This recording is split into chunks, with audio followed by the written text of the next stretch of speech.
Good afternoon, everybody. I'm Tashi Dile.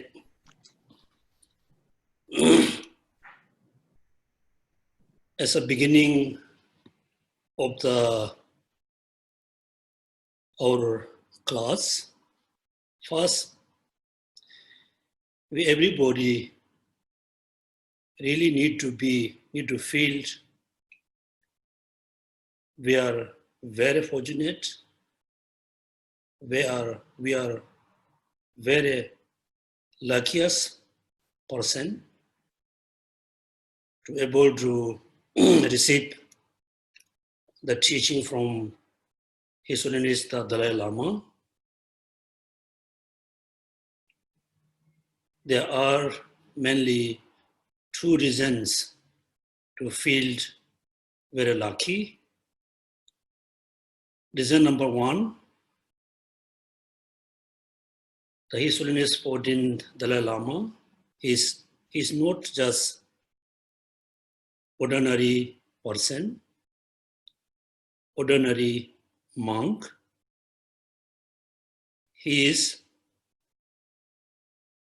one of the highest practitioner.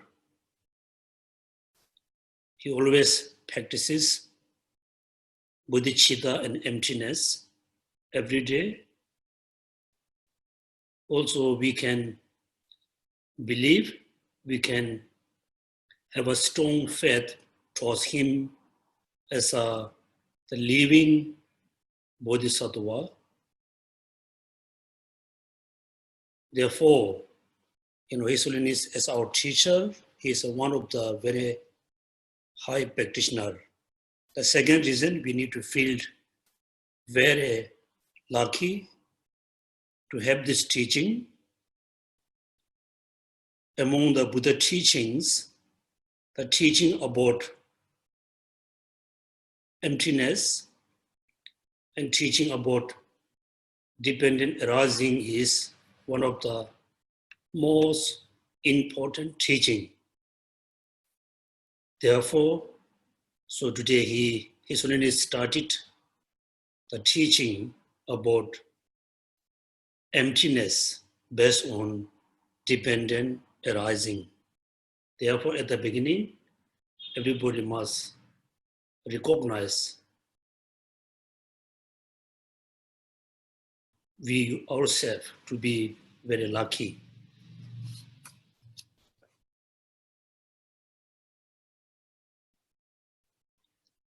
The most important, we always remember all the teachings we receive from His Holiness Dalai Lama, receive from different masters and gurus. Also, we learn Dharma from Dharma texts. Everything we must apply for 24 hours and try to change ourselves as much as we can.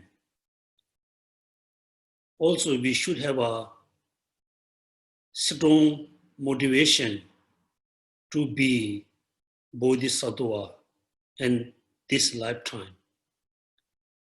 Must have a strong aspiration, motivation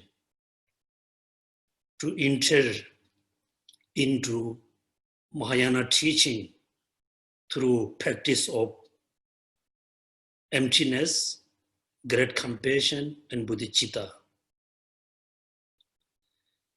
And today there's not much I can review. The revision class is mainly for clearing the doubt, to have a better or profound knowledge, which is His Holiness gave this morning. Sometime, due to my English, instead of clearing the doubt, people can have a more doubt. Instead of having better and profound Dharma knowledge, you have a lot of difficulty to understand the teaching because of my English is not that good English to do the revision about what His Holiness taught us.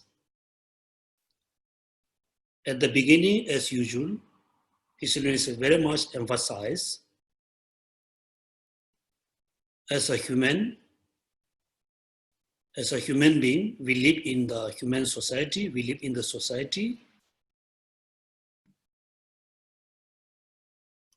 When we living in human society with a lot of different peoples, we need to practice compassion, we need to practice patience, we must have a mutual understanding between each of us. Then second, how we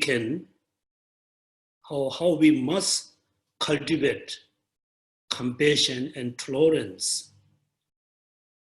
In order to cultivate the love and compassion and tolerance, we must know the opposite of the positive minds. In order to practice compassion, we must recognize the anger. In order to practice patience, also we must know the opposite of the patient is impatience. In order to practice the wisdom, we must know what is the opposite mind of the wisdom, which is ignorance. Based on knowing the opposite minds, then we can cultivate the love and compassion. All religions teach love and compassion, tolerance, because all religions is religion for human beings. In human society, in human being, the most important we need love and compassion and tolerance. Therefore, all the religion teach love and compassion. So second, then he emphasized why we have all the negative thoughts like anger, attachment, ego, pride, negative desire, why we have. Because of the inappropriate mind, which is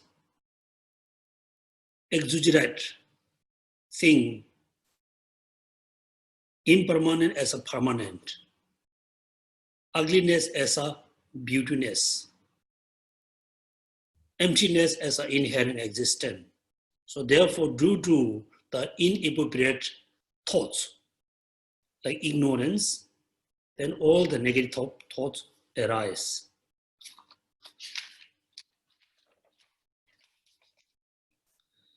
Second, all religions teach compassion, a way of cultivating compassion, the reasoning behind how we cultivate compassion. The people who believe in God, they can generate love and compassion based on knowing that God is very compassionate, very loving, very patient. So we are created by the God. Therefore, when we remember that God is very compassionate, so we must practice compassionate. They always put the God as a reason, then they practice compassion. Then interestingly, in Buddhist, we not really generate compassion, putting the God or the Buddha as a reasoning. In Buddhist, when we think about all the Buddhas, we have a many different, manifestation Buddha. Some Buddha manifests as a very calm and very peaceful manifestation. There are so many other Buddhas which manifest as a very wrathful. When we visualize the wrathful Buddhas, the wrathful, Buddha who manifests as a wrathful, so we really cannot really cultivate compassion based on visualize the wrathful deity. Then most importantly, he explained us in Buddhist, the wrathful deities, all the idams is connected, related to the Tantrayana practices. In the Tantrayana, there's many practices. The practice we can apply to transform attachment into path, the anger into path, ignorance into path. Therefore, the Tantrayana teaching is a very unique teaching. The teaching is not stable for everybody. It's a different field. The person who practices the Tantrayana, they must have a different ability. Then it's a very, the many teaching explain very systematically how attachment can be transformed as a path, how anger transformed into the path. But ignorance, they always mention ignorance can be transformed into path. Then he solely said, when we say that ignorance transformed into path, it doesn't mean the ignorance itself cannot be transformed into the path. Mainly the dream, when we have a deep sleeping, so we call it the sleeping mind. The sleeping mind can be transformed into the path. The methods, how to the sleeping mind, the dream mind, how to transform into path, there's a very, very particular teaching, the teaching name in Tibetan, Arali Tantra teaching, Arali Tantra teaching. Then he said, I had never seen the teaching, but it's important to, see and study the teaching, then how to explain the ignorance can be transformed into the path.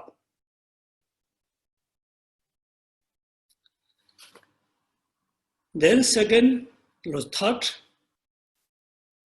in Buddhism, so in order to free from suffering, in order to free from samsara, so we need to rely on the Dharma, the teachings.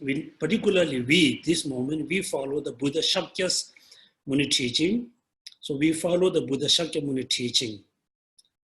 So when we follow Buddha Shakya Muni teaching, we need to listen the teaching, we need to study, then we need to reflect, then we need to do a lot of meditation, then we can be free from suffering and from, free from the samsara. Buddha doesn't have the power, ability to wash away our negative karma. Buddha doesn't have the power to wash away our suffering by pouring water by his hand. Buddha doesn't have the power. He can transfer his path in our mind. Therefore, this is very important. When we have a suffering, we always remember Buddha teaching. We remember Buddha. It doesn't mean, Buddha comes in front of us and pour water, wash away our negative karmas. and he just, purify all our suffering. He can transform his path into our mind. No. So we need to study, we need to practice, then we need to meditate.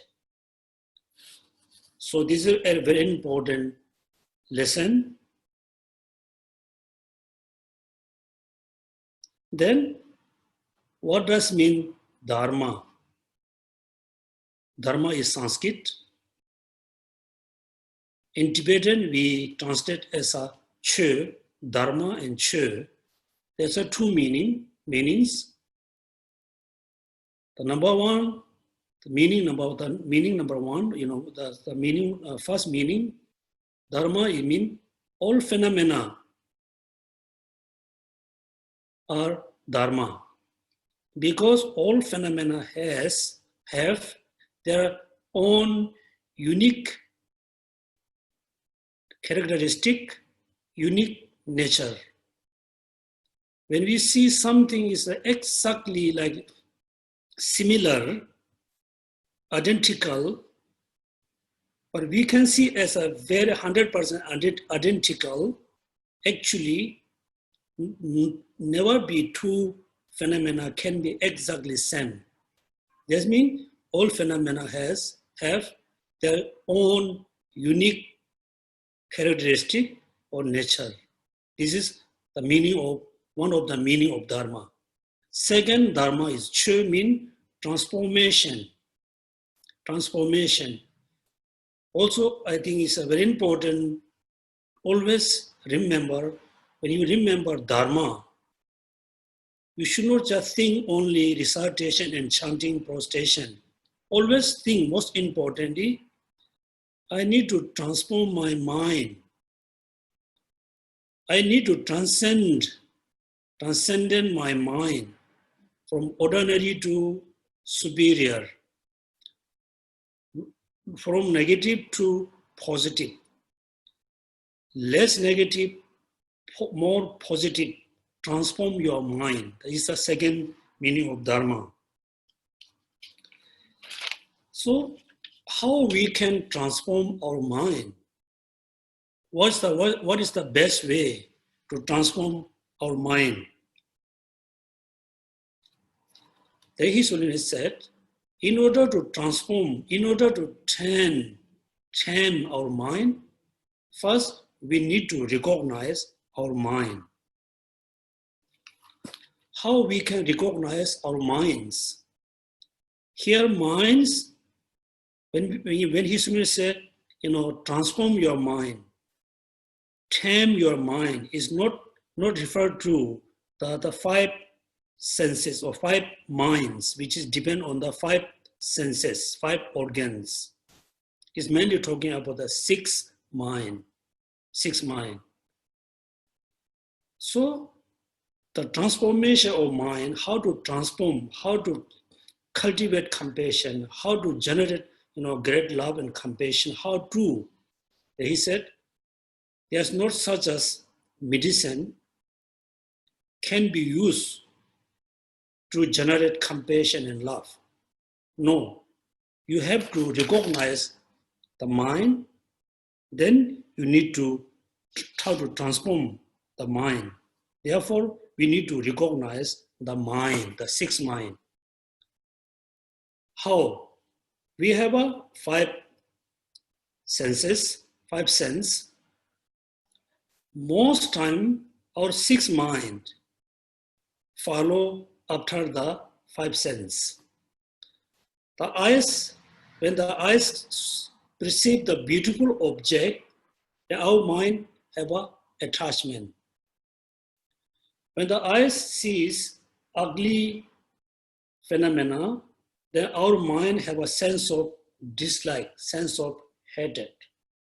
When we hear beautiful, very stable, pleasant music or sound or voice, then the mind follow the air consciousness. Also, when we eat, food, when the food taste is very nice, very delicious taste, the taste experienced by the tongue consciousness. There, at the same time, the sixth mind also follow the tongue consciousness. Right now, until today, for many eons, our mind just follow after the sixth sense. Therefore, since today, we try to stop the sixth mind to follow the five sense. See beautiful object, you just ignore. Hearing pleasant music, just ignore. Tasting very delicious taste, ignores. Then you totally ignore the five, what things perceive to the five sense. Just look at the six, how my thought is arising. So always, watch the sixth mind. In order to watch the sixth mind, you need to neglect the what thing perceived through the five senses. Then slowly you will able to cognize the sixth mind. In order to cognize the sixth mind, we need to practice the three mind trainings. The ethical discipline or the precepts.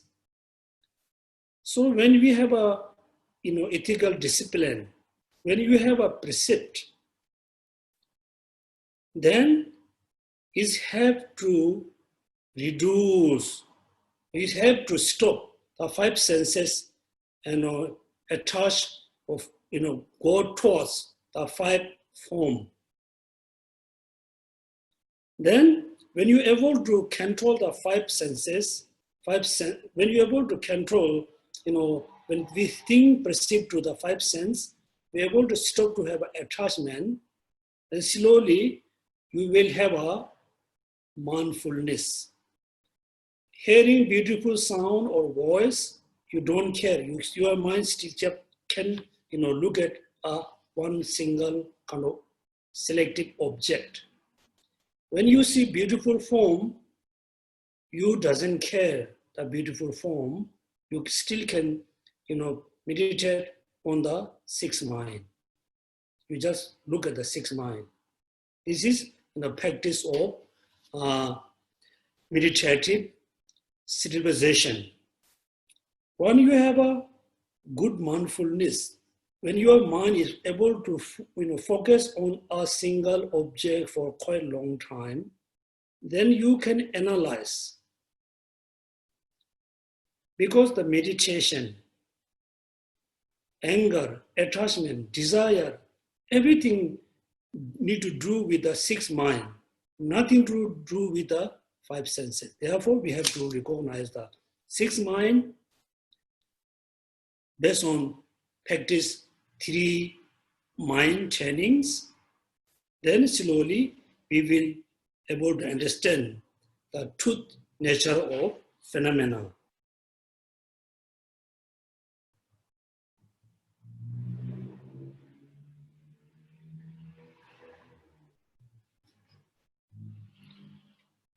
Because the suffering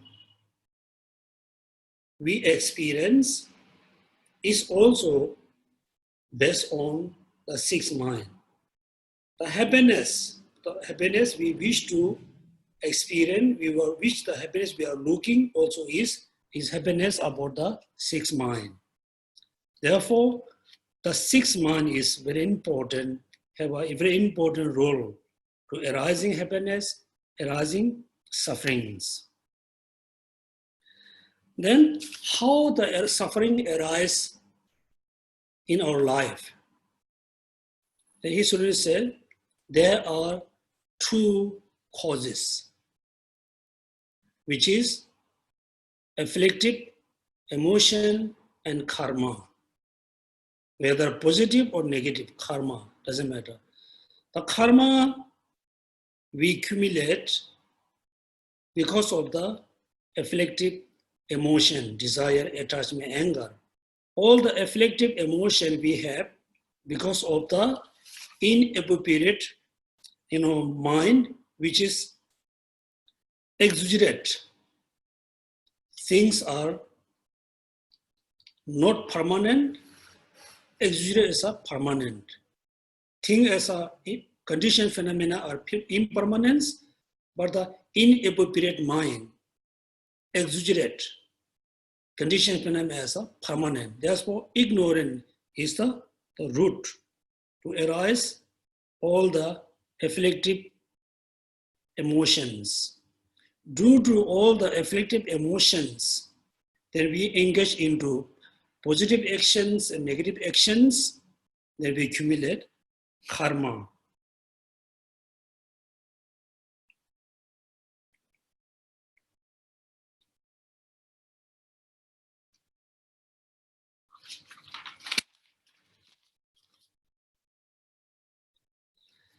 Then, what is the ignorance is look like? Ignorance. In order to recognize ignorance, we need to think about the object and the subject. The mind which perceives the phenomena, the phenomena which is perceived to the mind which perceives the phenomena. Also, the phenomena which is exists based on inputted by a mind. Without the inputted mind, the phenomena cannot be exist. Then his is related to the quantum physics.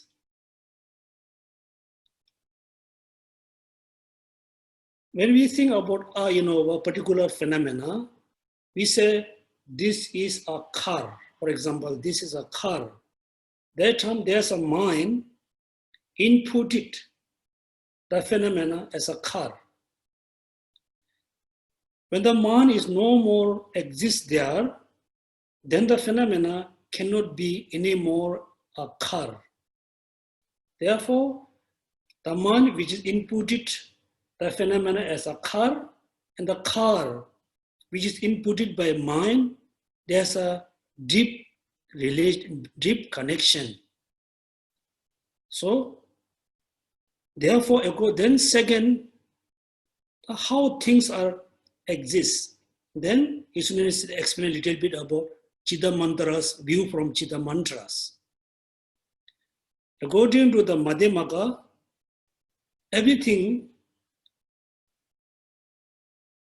inputted by mind. Without the mind, the phenomena cannot be exist. We cannot say this is that, this is that.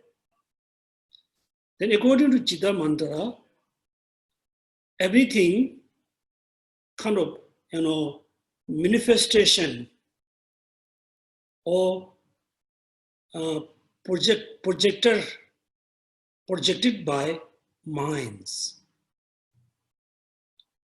Then he should explain the difference between how thing poses based on from the Chitta Mantra school and the Madhyamaka school. Therefore, based on knowing the truth nature, which is the emptiness, then we can be free from samsara.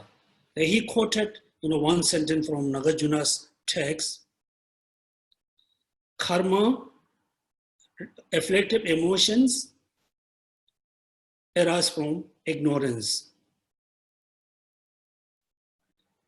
Ignorance cease, afflictive emotion ceased. Afflictive emotion cease, karma cease. Then we can achieve the cessation. The cessation means cease the ignorance and can be ceased the afflictive emotion. Afflictive emotion can be ceased, then karma ceased. Then This is a liberation.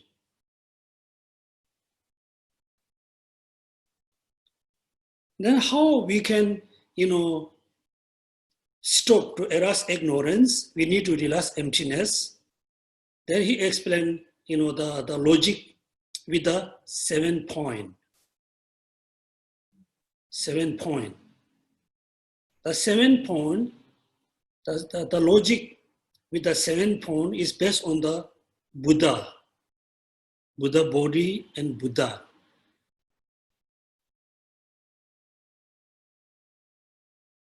Buddha doesn't have the inherent body. The Buddha possesses a body, but the Buddha doesn't possess the inherent body. Buddha, depending on his own body, not inherently dependent on his body. So there's a 7 point.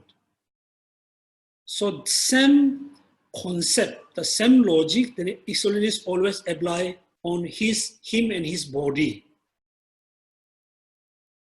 Therefore, for us, when you think about the truth nature of body, the truth nature of I, self.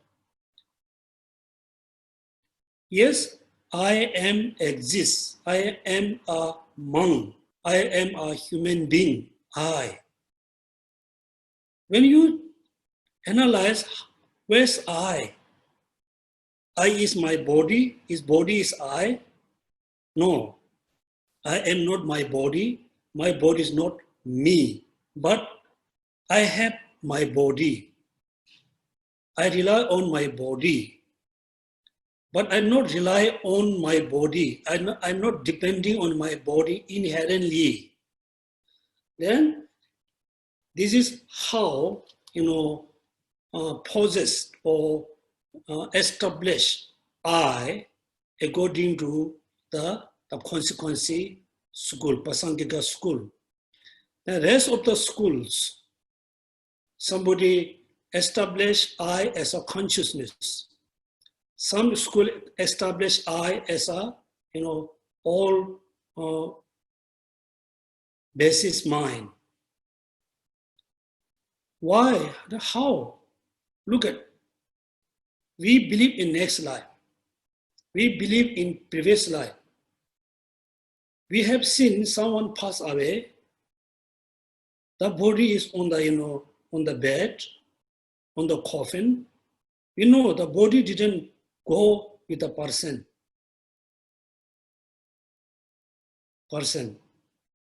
Then actually, who is really going in next life? Who is really come from the previous life? Who really experienced the suffering and happiness? Therefore, from below the consequences school, everybody establish or possess person, I, human being, is a kind of consciousness or the continuum of the consciousness.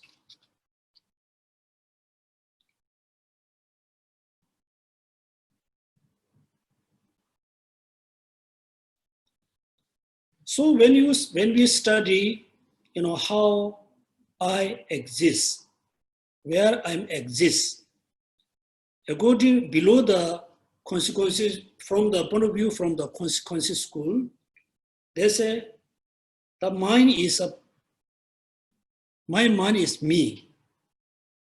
The mind is actually the self. But it is not easy.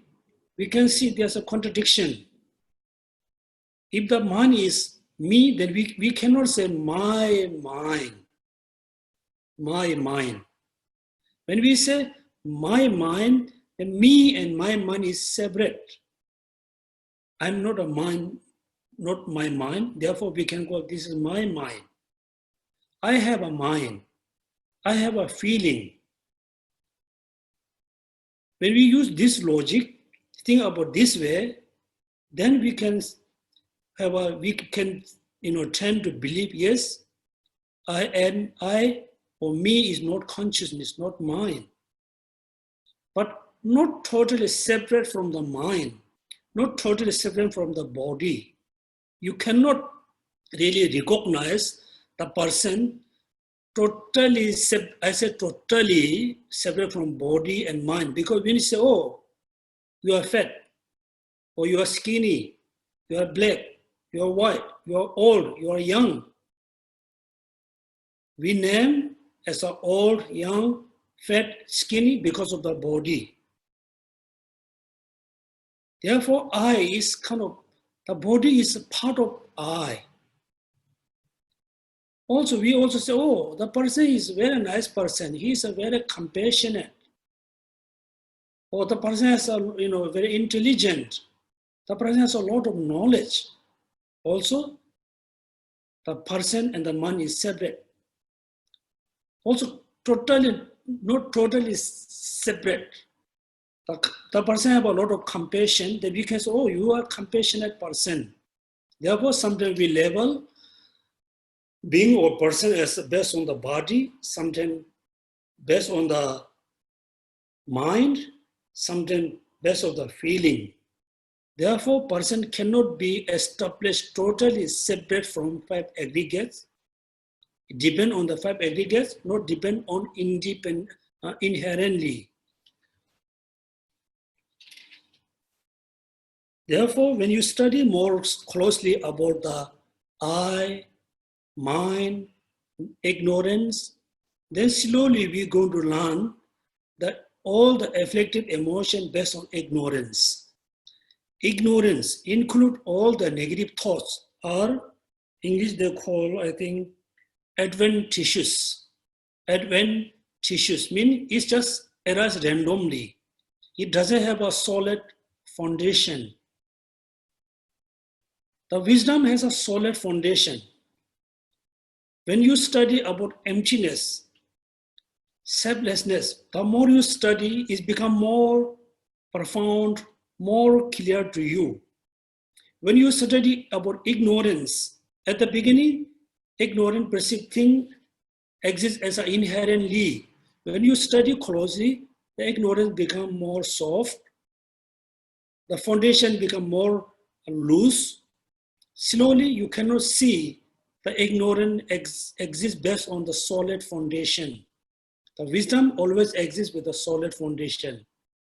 All the positive thoughts, compassion, love, tolerance, kindness, everything arise based on the solid foundation with the valid reasoning. Afflictive emotion, ignorance, they don't have a solid foundation, they don't have the valid reasoning. Therefore, negative thoughts include ignorance, attachment, desire are, in Tibetan we call lobur. Lopur means advantageous.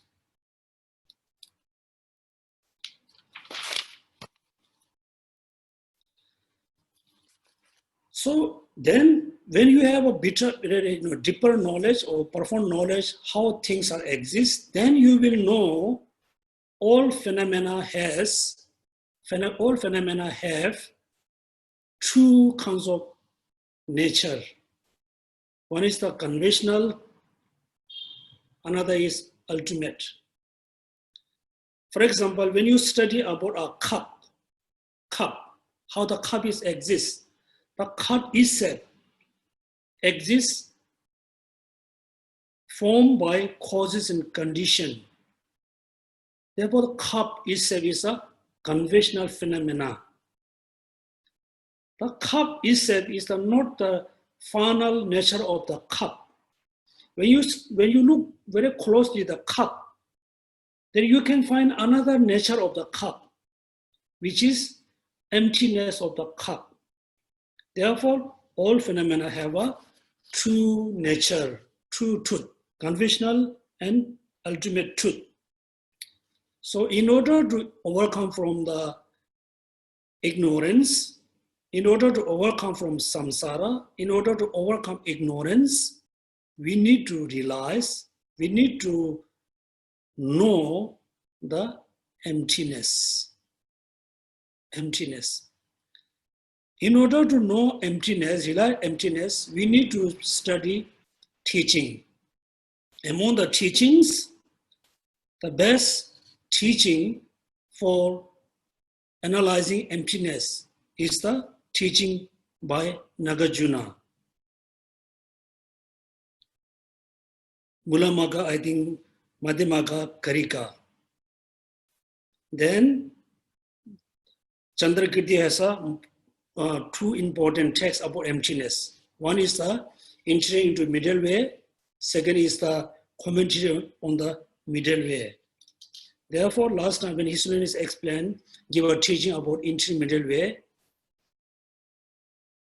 I explained to you, I hope you remember, entering into middle way. There's a three, different meaning of middle way. Middle way of the view, middle way of the path, middle way of the teachings. So the Nagarjuna, the Chandrakirti text, the entry into middle way is entering into the teaching, which is the Mulamaga, Karika, Nagarjuna text. Entering means when you study the Nagarjuna, the root text, the Mulamaga, Madhyamaga, Karika, is lot of meaning of emptiness. You cannot really see, very precise explanation about the 10 bhumis, bodhicitta, great compassion, the order of the 10 bhumis. Therefore, the hidden meaning is, explored, discovered, or not explained by Chandrakirti. Therefore, when you study the Chandrakirti text, you will know the hidden meaning of the Nagarjuna text. Therefore, His Holiness explained, the Nagarjuna, then all the texts. Then again, His Holiness emphasized how we can really understand emptiness. First, you need to listen the teaching about emptiness, or you study book about emptiness, you study, listen, then slowly you have a strong conviction, all the doubts, clarify. Then you need to reflect again and again. We call some. First, listen, study, then think. After you thinking many years, then slowly you can find, this is the meaning of emptiness. This is the meaning of impermanence. Then you just meditate. Then third means some gom, the hearing, reflections, and meditation, go by step. Then His Holiness introduced us how Tibetan Buddhism or Buddhism flourished to Tibet by Shanti Rakshita. He was one of the, important head of the Nalanda. So Shanti Rakshita first went to Tibet, started Buddhism in Tibet. Then, he didn't say, second is the Pema Sambhava.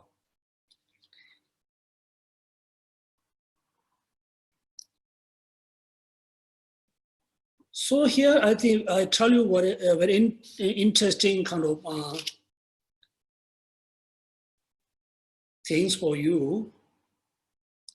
When we look at the three paintings, painting of the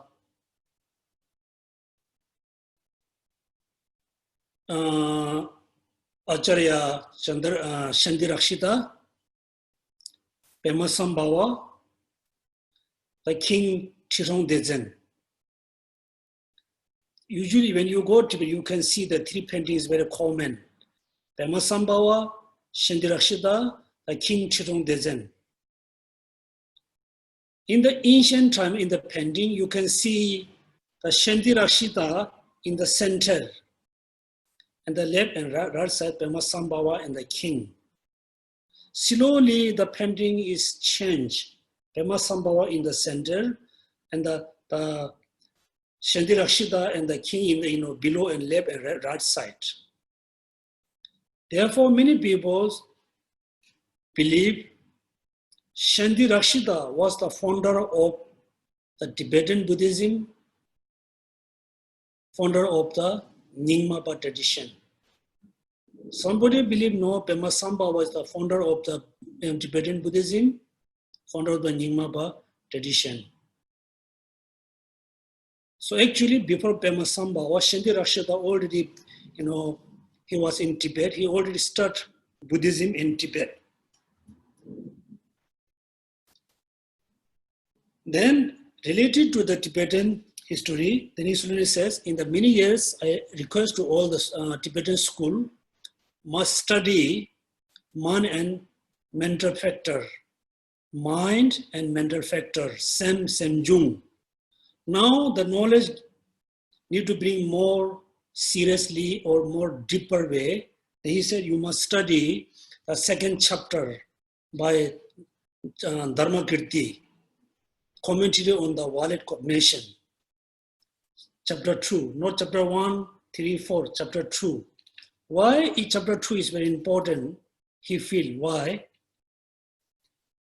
The chapter 2 is mainly about, a proof.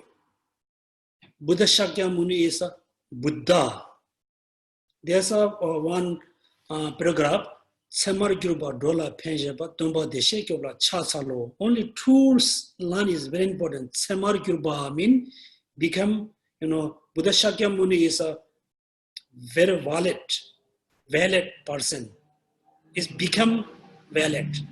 Mean he wasn't Buddha at the beginning. He was very ordinary person. Through many years, study, practice, finally he become a Buddha. Samar Gyurba. That means he teach us, if you want to be Buddha, you need to study, you need to do a lot of meditation for many years, and then one day you can become a Buddha. Samar Gyurba. The second sentence, Dola Penjaba.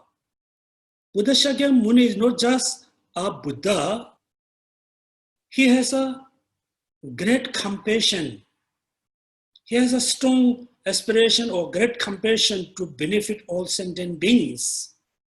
Because while he was ordinary beings, while he was Bodhisattva, he practices for many years great compassion, bodhicitta. Therefore, he became very compassionate. Second sentence, Dola Penjaba. Then, Tumba. The third sentence is, the third word is Tumba. Look at, he fully enlightened being. He has a great compassion. Therefore, he taught Dharma. Then the fourth part. Then he, protect all sentient beings from samsara. How he protect? First, he practiced the Dharma for many years. He became Buddha. What kind of path? What kind of practice he practices while he was in ordinary or Bodhisattva? He practiced compassion, bodhicitta. Therefore, he very compassionate. Then he teach the Dharma. He teach Dharma based on his own experience. When he teach the Dharma based on his own experience, then the follower can apply the Dharma. Then the follower can be free from suffering, can be achieved Buddhahood as him. So the chapter 2 is very important chapter. So it's really request all the Tibetan school study the chapter 2.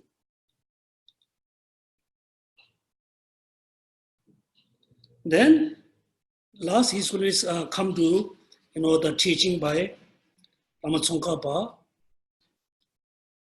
Lama Tsongkhapa, when he was young, I think you can read his biography. There was a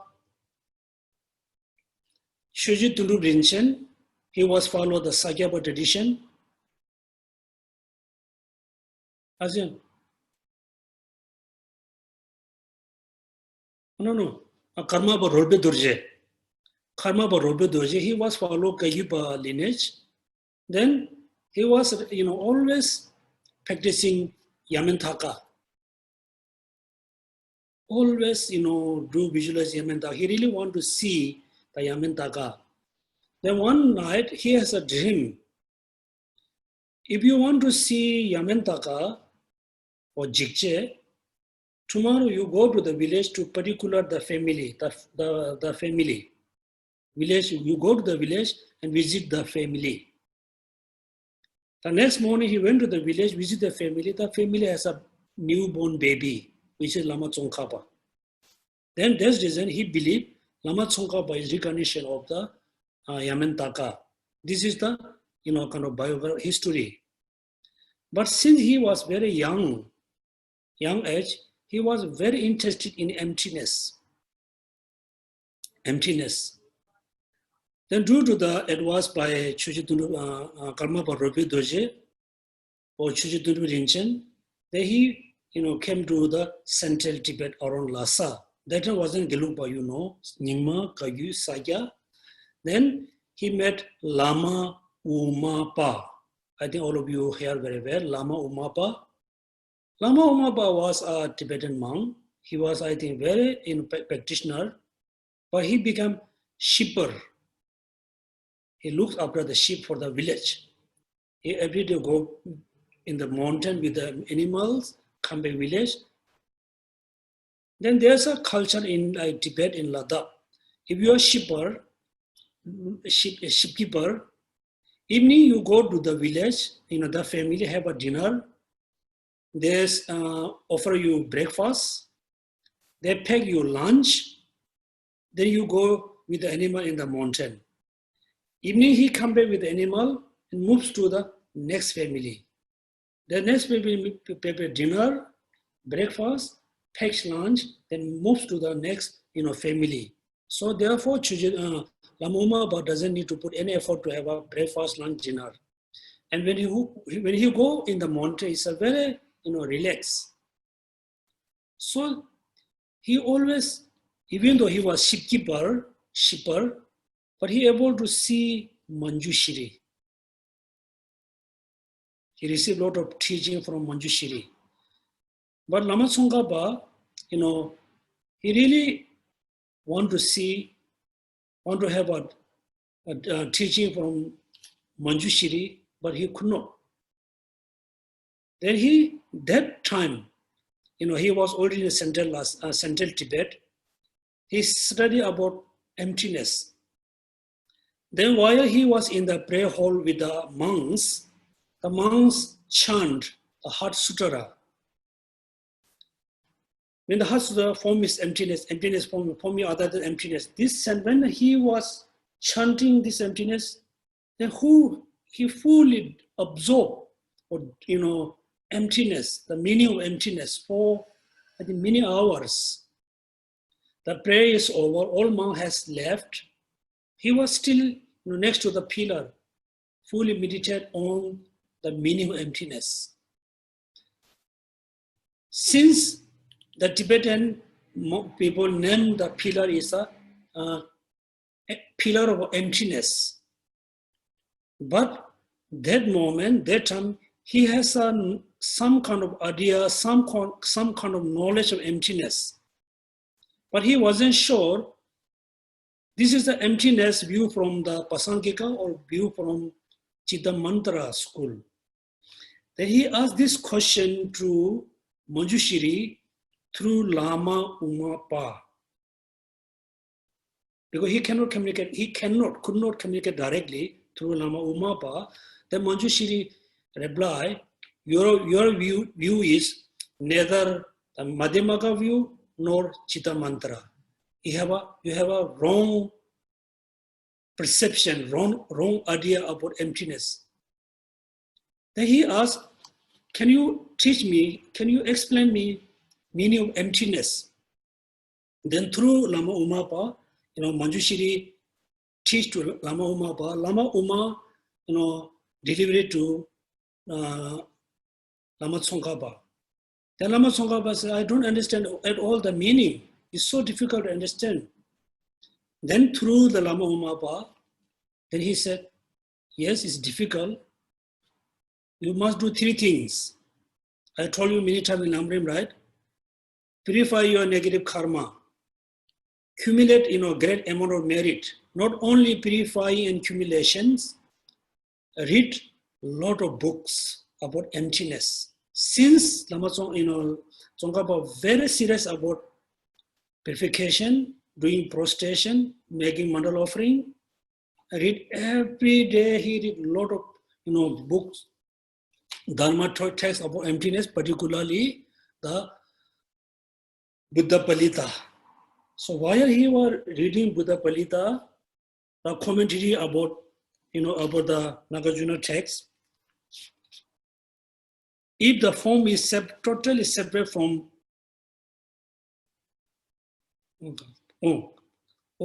if the form is person, there's a sentence, there's a form is person, then while he was reading the commentary about this sentence, then he realized emptiness. So while he was, he realized emptiness, he had a very great kind of feeling, very happy feeling. Suddenly he remembered Buddha Shakyamuni, his teaching. Then he really preached to Buddha Shakyamuni, preached Shakyamuni. This teaching is he preached to Buddha Shakyamuni. The reasoning, he realized emptiness based on dependent origination. So dependent origination is kind of logics to prove things are not exist inherently. Things are, the nature is emptiness. So then he started, the dependent origination, the bridge to the increase of the dependent origination. Then he started with the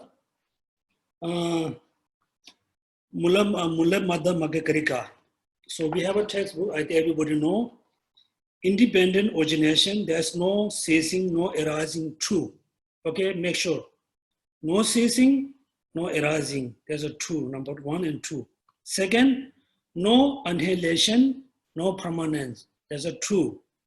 No coming, no going. 2, totally 6. Then there's a true. No separateness, no sameness. There's a true. Totally, there's a 8.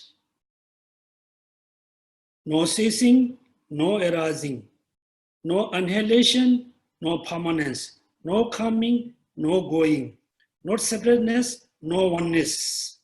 There's a totally 8. The first 2 is a connect with the aspect of phenomena. For example, cup. Cup is the actual phenomena, right? So cup is arise, not arise inherently. Cup going to cease, not inherently. Right? It's based on the cause and effect. No. First is based on the aspect as a true.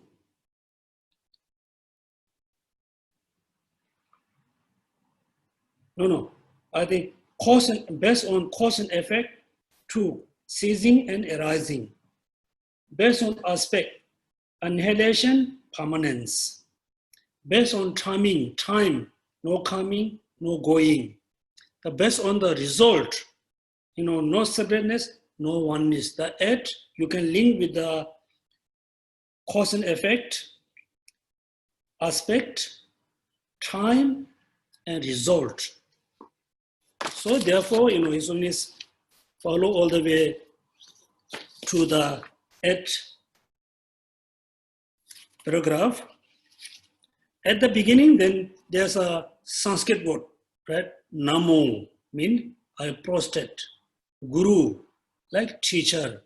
The Manjushri Gokaya, the youthful Manjushri I prostrate.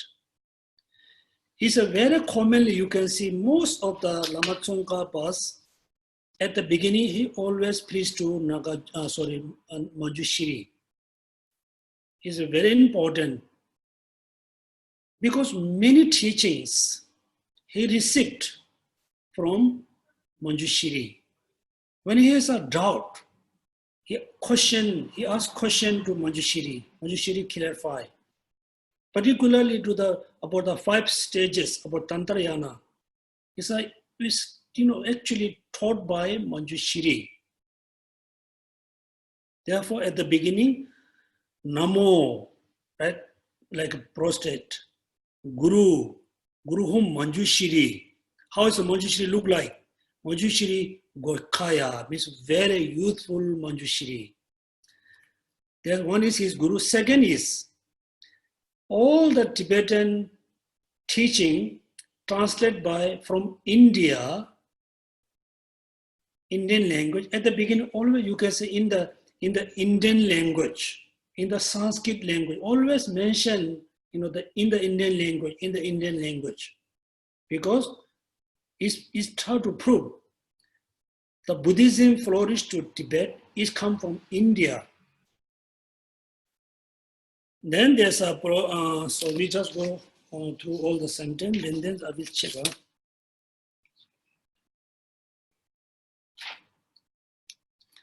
Then sentence number 5, 6, he compound together. So do we have a time when? Do you have a time? Sorry,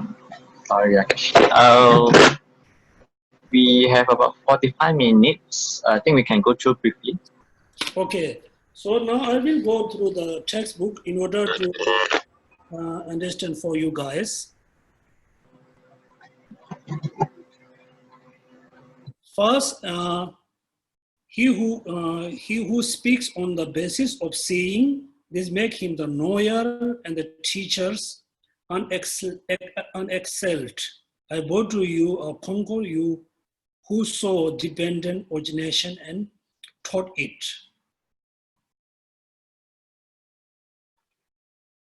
So look at first, he say Zik, who speak on the basis of seeing. Because first he see the dependent arising, then emptiness, then he taught the dependent origination to the disciple. This is one of the important, uniqueness of the Buddha Shakyamuni. So due to that reason, he said, Buddha Shakyamuni, you are great. He didn't say you have a compassion, you have a wisdom, you have an omniscience. He said you are a very great teacher because you taught the dependent arising. So among all the teachings, teaching about dependent arising is the most important teaching in the Buddha Shakyamuni teachings. Because ignorance is the root to arise all kinds of sufferings and problems. Only the dependent origination is the way to eliminate the ignorance. Therefore, Buddha Shakyamuni, it really taught, teach really how we can cut the root. Therefore, due to teaching dependent origination, he said you are great because you taught the dependent origination. Not just taught, for you have seen, then you practice, you realize, then you deliberate to us. Then sentence number 2, there can be little, I think you can have a little misunderstanding. Whatever degeneration there are in the world, okay? Degeneration, the world refer to the samsara, world. Degeneration is a English word. In Tibetan, we call gudpa. Gudpa is synonymous with the suffering. That means whatever sufferings there are in the samsara, the root of all this is the ignorance. You thought that is the dependent origination, the seeing of which will undo the ignorance. Because ignorance is the root to arise all kinds of sufferings. So you thought the dependent origination. When we see the dependent origination, we can stop. We can stop, undo the ignorance. Right? Therefore, look at, everybody must think. We can, everybody, nobody need to teach us suffering. We always feel suffering. We can see suffering. We experience suffering. Nobody need to introduce us suffering. But we are totally ignorant. The root of the sufferings is ignorance. Ignorance can be stopped when we realize dependent originations. That means here is a generation, degeneration means suffering, world means samsara, jikten. So who can unintelligent person not comprehend that this path of dependent origination is the essential point of your teachings?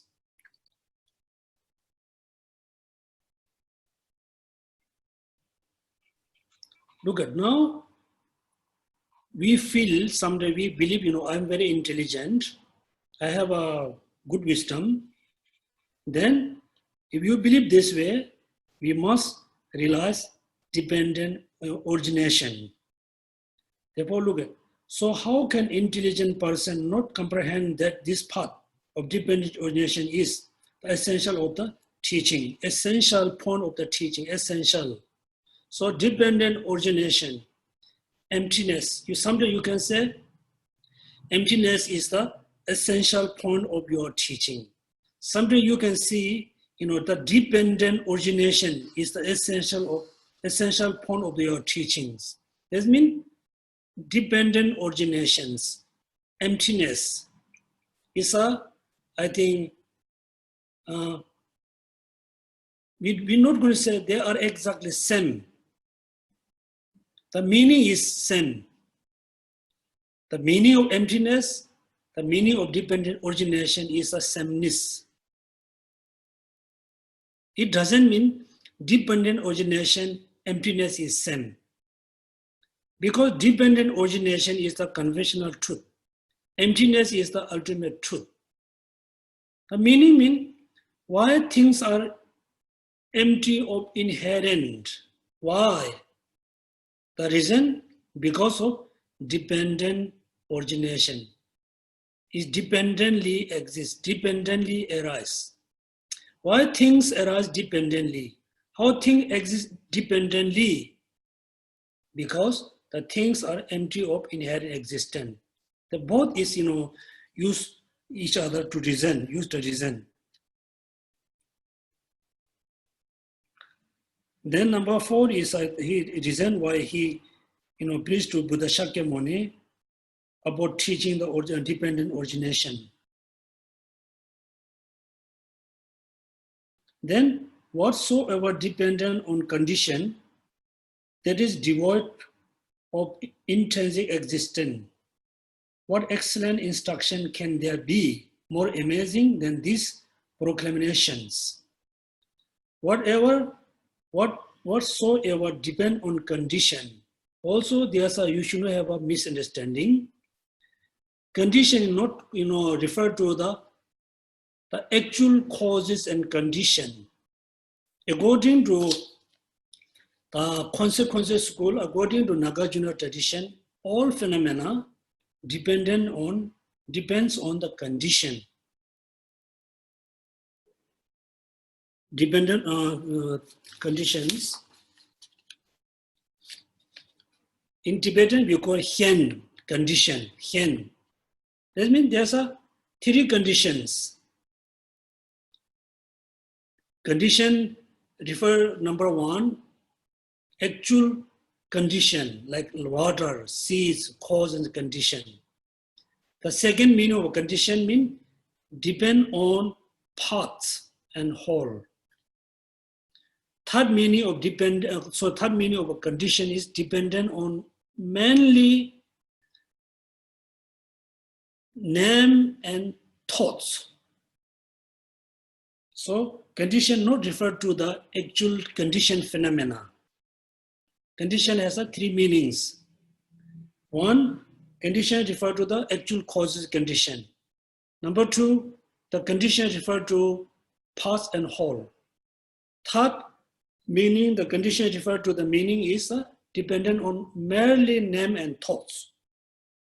Right? That means whatsoever depend on any condition, this is devoid of intrinsic existence. So what excellent instruction can there be more amazing than these proclamations? Then this number 6 is, I think, quite difficult to understand.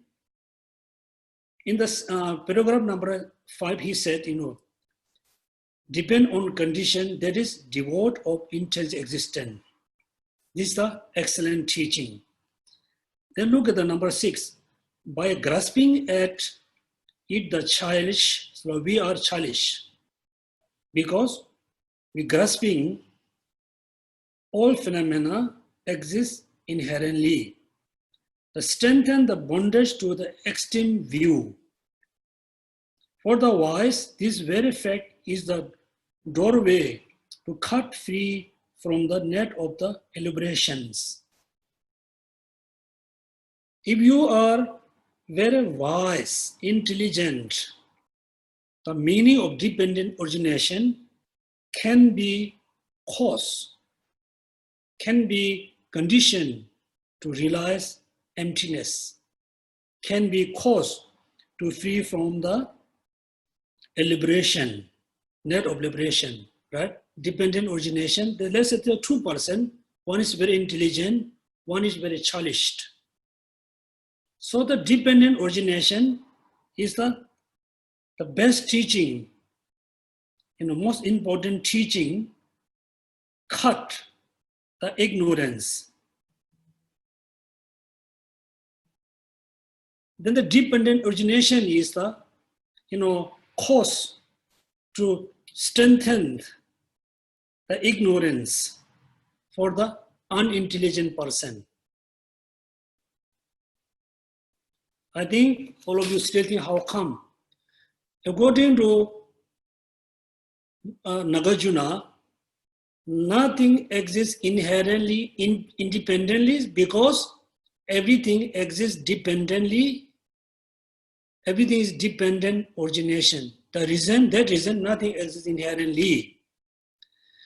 Below the Nagarjuna tradition or Nagarjuna schools, everything exists inherently because dependent origination.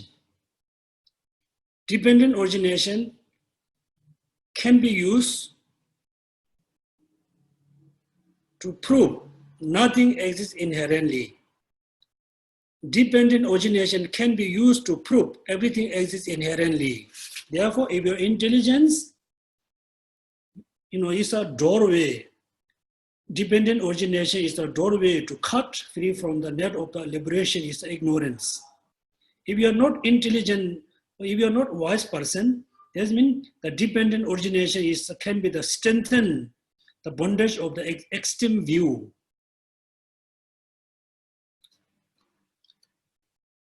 The number 8, I think, is the wondrous teachers, the wonder refuge, the wonder speaker, the wonder sower. I pay homage to the teacher.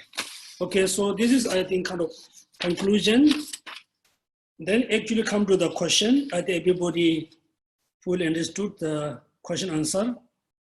The question number 1, no, it's not question, the request His Holiness to give a, teaching how it's important to practice compassion, love in our life. One girl. Then his holiness says, all suffering arises from self-centered attitude. Self-centered attitude is the main cause to arouse all kinds of sufferings. We need to control, we need to reduce. How? Through practice of bodhicitta, practice of compassion. So, in order to practice bodhicitta, then look at what does mean bodhicitta for us. Bodhicitta means the mind wish to be Buddha, to benefit all sentient beings. That means we have a mind, we thought I want to be Buddha. Then second, how you can be Buddha? How you can be Buddha? How we can be Buddha?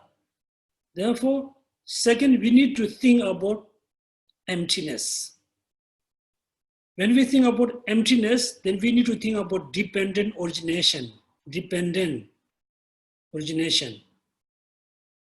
When we think about dependent origination, mean if I harm someone, the people have a suffering. If somebody harm me, I have a suffering. My suffering arises from dependent on somebody. Somebody has a suffering because the suffering also arises from dependently. So when you think about dependent arising, dependent origination, then you need to think about practice of compassion.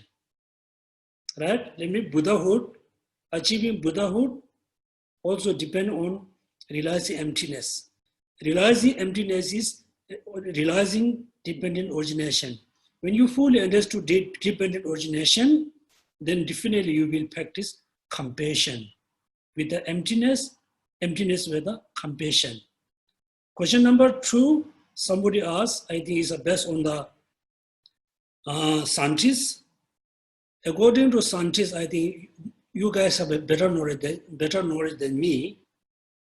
Look at the modern scientists, or many people believe whatever things happen in our body, the happy feeling, suffering feeling, we can seeing, hearing, everything only depend on the brain, the nervous system in our brain cells.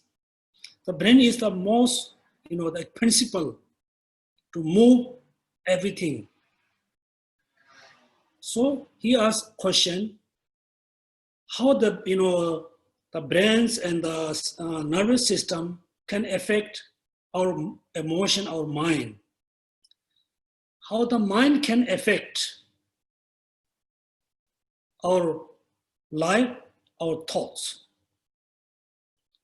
Then he always tell all the story. So here I think all of you know, he always explain this way. According to modern scientists, brain is the very important. Everything controlled by brain. When they study about Buddhism, when they study about meditation, then the scientists notice there's something else can be changed the brain. That means brain is not the principle, not important. Behind the brain, there's something else can be controlled, can be changed the brain. Then I think third question is very similar.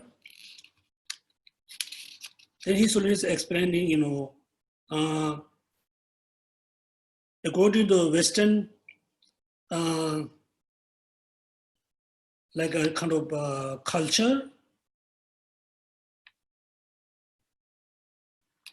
all the suffering, everything, we experience through our brain. Then he's always explain, remembering the previous life, next life, is nothing to do with the 5 senses, nothing to do with the brain. It's mainly about the 6 mind. Then he told the story about one of the Tibetan monk. Actually, his name was Thubten Tsiring. I knew him. He was used to be about the Sharjah monastery. He passed away, and he was born in Tibet. He passed away in South India, born in Tibet. And he came to Dharamsala. And he said, Dharamsala, this is not my place to live. I need to go to South India. Then the parent, brought him to South India in Ganden. Then he said, no, I belong to the Ganden Sharze. Then he walked all the way to his room. Then he reached to his room. Then he just said, oh, here my glass. He opened the drawer. Then they found his glass is there. So this kind of remember previous life, nothing to do with the brain and the five senses. It's I have to remember with a subtle mind. Then one girl asked question, the teaching about the dependent arising, the teaching about the place of the dependent origination is included into which path? Science, Buddhist science, view, and Buddhist practice. Then he says, actually, the Buddhist practice is linked with the Buddhist view. The Buddhist view is linked with the Buddhist science and science. Otherwise, without having proper view, you really cannot explain, you really cannot practice the Buddhism. Therefore, Buddhist practice linked with the Buddhist view, the right view. The Buddhist right view is linked with the Buddhist science and science, like a basis, path, and result. Without a Buddhist view, you really cannot explain about the Buddha teaching and Buddhist practice. Then I think 5, 6 are I think not much I can say. I think all of you fully understood. The second, I think number 5, somebody asked question. Explain us the differences between who believe in God and who don't believe in God. Then he should explain all our sufferings and happiness arise from karma, reflect emotions, but it's depend on the,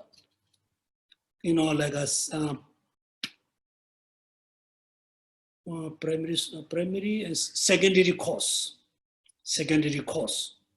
Like right now, we are human, born as a human, it depends on our karma.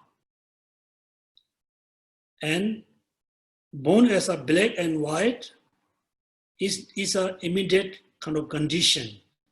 It's a secondary cause. Then the dog who are born in like a Himalaya, it has a thick hair. The dog who are born in South India, there's a very thin or light hair. Those are not much depend on the karma. It's depend on the secondary cause. Then if you ask why the dog were born in northern India, why this dog born in South India, then again it's linked with the karma. And the last question, I think the boy asked, what is the different life? What is the different kind of life between people who believe in 3 jewels, who don't believe in 3 jewels? That means someone is Buddhist, someone is not Buddhist. What kind of life is a difference between those 2 people, those 2 groups? Then also it's very important, it was asked, if you believe in God, if you believe in Dharma, any kind of problem comes, you're able to overcome. You think more. You apply Dharma, recite mantra, chanting, you overcome the sufferings and problems. The people who don't believe in Dharma and religion, when so many problems comes, they don't know how to handle it. Therefore, finally, many people commit suicide because the person cannot see any solution. The people who believe in religions, they always have a hope. They always try to find the solution. That means these are very important areas for us, for everybody. Of course, living in the society, living in these planets, the problem is always there. Wherever you go, you can see, problems. You can see annoying person. You can see, difficulty condition. That moment, you should not be very upset, unhappy, should not get angry. Just try to find the solution. The immediate solution is reciting mantra, chanting, these are good. The ultimate solution is to apply the Buddha teaching, then overcome, the physical suffering or mental suffering, any kinds of difficulties. So this is a kind of revision. I hope you can get some lights in your mind. So how many time we have? We have a few minutes. Then we have a question answer.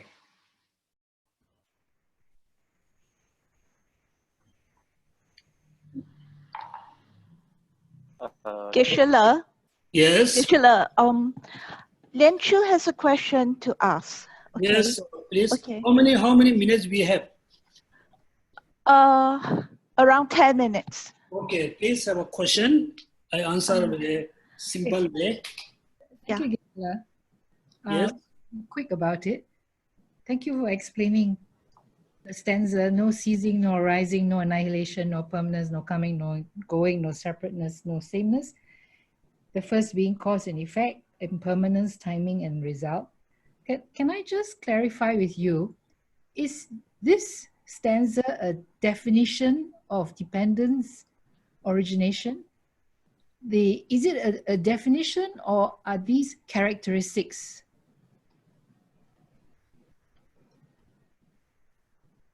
Because at the beginning, it's a Kangitenjin Delwa Jung, right? Yeah, At the beginning sentence, you say things.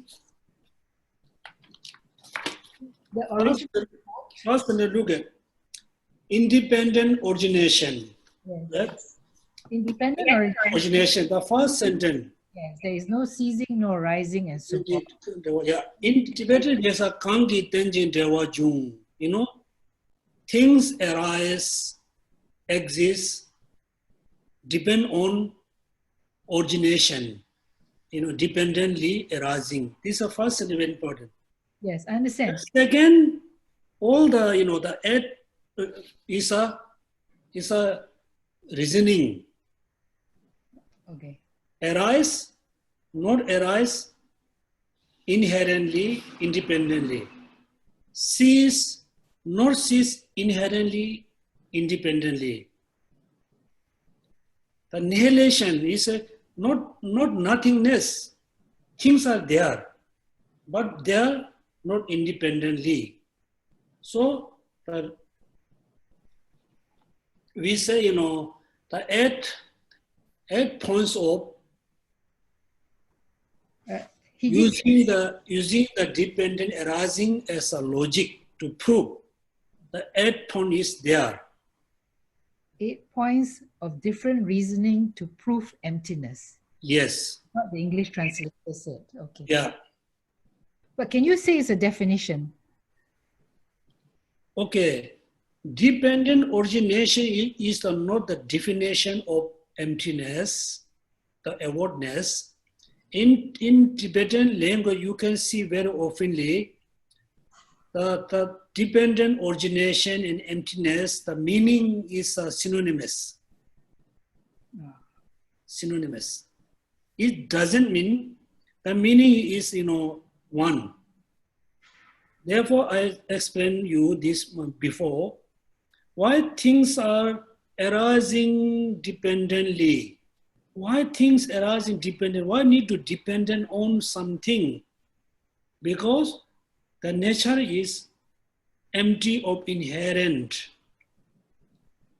Why all phenomena, nature is empty of inherent existence? Because of dependent originations. So, why dependent origination? Because of emptiness. Why emptiness? Because of dependent origination. Two of them, use each other to prove. Dependent origination because emptiness. Emptiness because of dependent origination.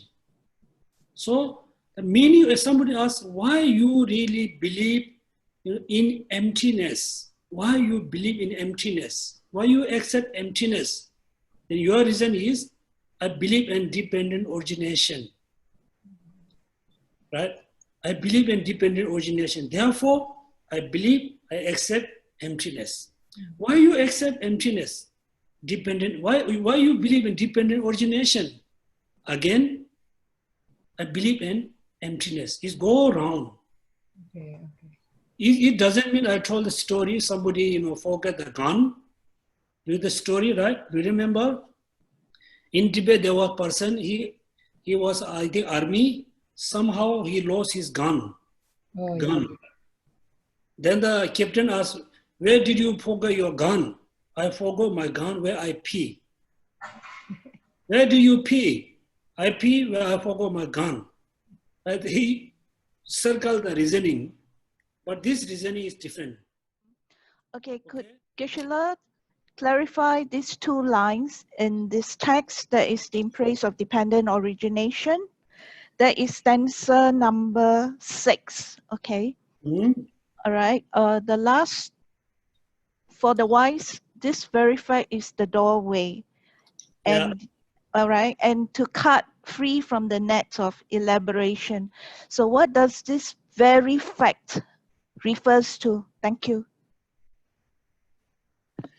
At the center number 4 and 5, he really said, you taught so many teaching, but the teaching about dependent origination is the most profound, most excellent teachings. Right? Because you said sentence number 5. Look, first you need to know the meaning of sentence number 5. Whatsoever dependent on condition, that is the devoid of intrinsic existence. That means things are arising on dependent origination. The nature is empty of inherent existence. So the dependent origination is the reasoning to prove, to establish nothing exists inherently, right? So the wise person can understand empty of inherent existence when they understand dependent, when they realize dependent origination. Clear? A wise person can be realized empty of inherent existence when they realize dependent origination. The opposite, the wise opposite is a childish. A childish person, when they think about dependent origination, for him or her, the dependent origination can be the strong reason, strong logic to prove things are exist inherently. So when we use the dependent origination as a reasoning to prove, things are exist inherently, for them, the dependent origination, strengthened, become more powerful, that make ignorance more powerful. Simply,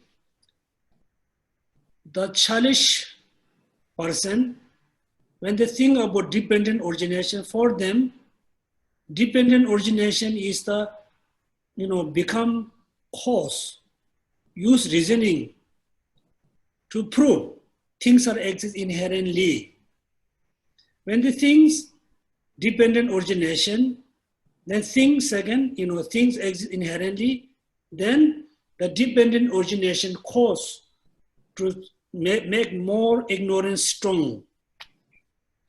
A wise person, when they think dependent origination, they're totally able to destroy the ignorance. That's mean dependent origination is the one word. It's a good for the wise person. It become bad for the childish person. Right? So that's why the sixth sentence is mainly dependent origination can be good cause for the wise person, can be the best, bad cause for the childish. Yes? Ashigele Deshila, I have a question. You mentioned earlier about, when you actually explain about when You actually mentioned this, I'm not sure whether I catch it correctly. You said without the mind, phenomena cannot exist. Yes. So I just want to ask this question. If I am not there to see this thing, does that mean that it doesn't exist? Because I'm not there to see or hear anything, but it exists in another part of the world. But how does it exist then? Okay. Let's say, before you think that way, there's a one person, just one person in front of you and your friend. One person in front of you and your friend. You say the person is ugly. Your friend says, no, the person is very nice. That means one person have a true perception. Don't you think so? Yes. Yes. One person has a true perception. You have a nice ugly perception. Your friend has a ugly perception. Sorry, a good and bad perception. The good perception is come from whom? From the person side or your side? From the person who actually perceives it as good. Very good. Who said is a good? Has a good perception. The good perception come from his or her own mind, right? If the person is a died, if the person is move away, go somewhere, that moment there's only one perception, which is from your perception, right? Yep. Therefore, if there's no true mind, which is ugly, which is beautiful, if there's no true minds, then cannot be true perception, ugly and ugly and beautiful. Therefore, the ugly perceive about ugly, the perceive about the beautiful is come from your mind. If your mind is no more there, there's no perception about ugly and beauty, right? Second thing about what is this? Let's say, I think commonly, what is this? A mark. Mark. Is mark for everybody or only for the people who speak English? For people who speak English. English. Therefore, who name this is, I'm not saying cup, okay, this is the thing. The thing is become a cup. The people who have a perception about cup. If there's no perception, if there's no thought, no mind, this thing is just thing, no more cup. No more cup. Therefore, look at here. I think everybody think about the language. Language. Everything formed by language, like cup, computer, light, house, cow, sheep, car, everything based on perception from our mind, right? Yep. So that means, let's say house. When you look at the house, two persons looking at one house. But we commonly say, yeah, we both can see the same house. Actually, you have your own house in your mind. Your friend has he or her own perception of house. When you live, there's one house. Both of you live, nobody around there. How we can say that is a house? How you can say this is house? Nobody label. Therefore, no thoughts, no language, no name, no term. Then thing never become this and that. For example, water, the liquid, I say liquids, cup of liquids is water for us, is a blood for the hungry ghost, is nectar for the divine being. If there's no any human being, no divine being, in the cup there's a something there, even though we cannot say water. Yes, you have a correct understanding. without the thoughts and mind, nothing can be established. Nothing can be said, this is cup, this is house, this is forest, this is water. No, you are correct.